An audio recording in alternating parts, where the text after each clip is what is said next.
Análisis de sentencia número 10-18-CN, matrimonios de personas del mismo sexo. Acción de protección interpuesta por Rubén Darío Salazar Gómez y Carlos Daniel Verde Soto Rodríguez, que establecieron en contra del registro civil, identificación y celebración del Ecuador, porque se negó a celebrar el contrato matrimonial entre los mencionados accionantes por ser ambas personas del mismo sexo masculino,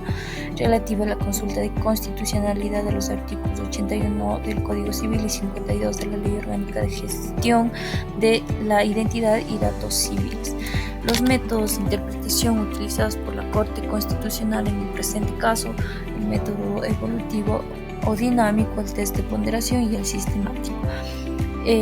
Con respecto al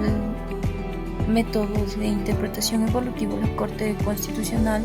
consideró que la Constitución reconoce el matrimonio entre personas de diferente sexo, lo que lleva a analizar si la Constitución reconoce el matrimonio entre personas del mismo sexo. La norma no podría quedar aislada y ser interpretada su tenor literario, sino ser interpretado el bloque constitucional en conjunto. Es decir, que no podría ser la interpretación restrictiva de acuerdo a lo establecido en la Constitución. Se tomaron en cuenta, o la Corte analizó diversos puntos, como la esterilidad entre las personas del mismo sexo, es decir, la incapacidad de procrear y cumplir con las penas del matrimonio y no poder cumplir con la tradición matrimonial. Asimismo, se toma en consideración la religión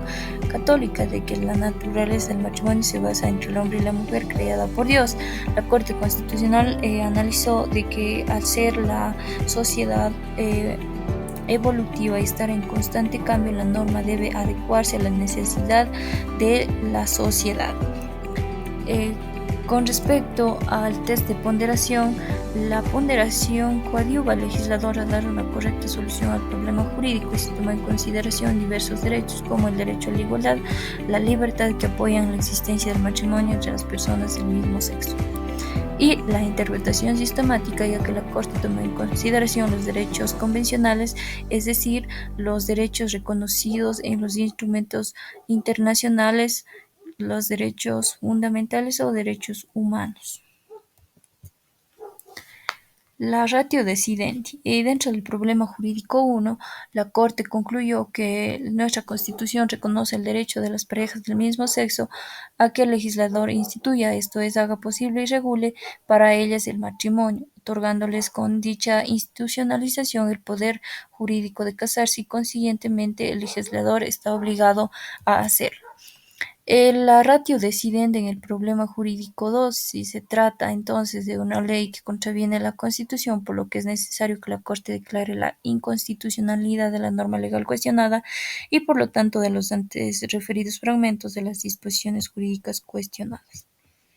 La línea jurisprudencial: la Corte toma en consideración la sentencia de la Corte Constitucional colombiana referida en la presente presentación, y asimismo la sentencia de la Corte Suprema de los Estados Unidos y la sentencia de la Corte Suprema de México. Y con respecto a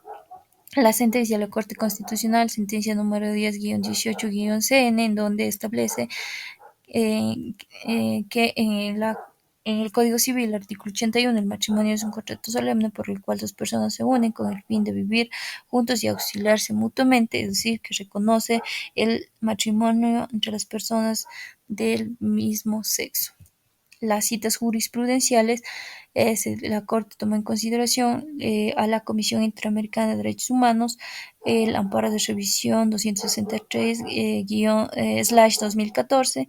y la opinión consultiva OC-21-114 del 19 de agosto del 2014, y el caso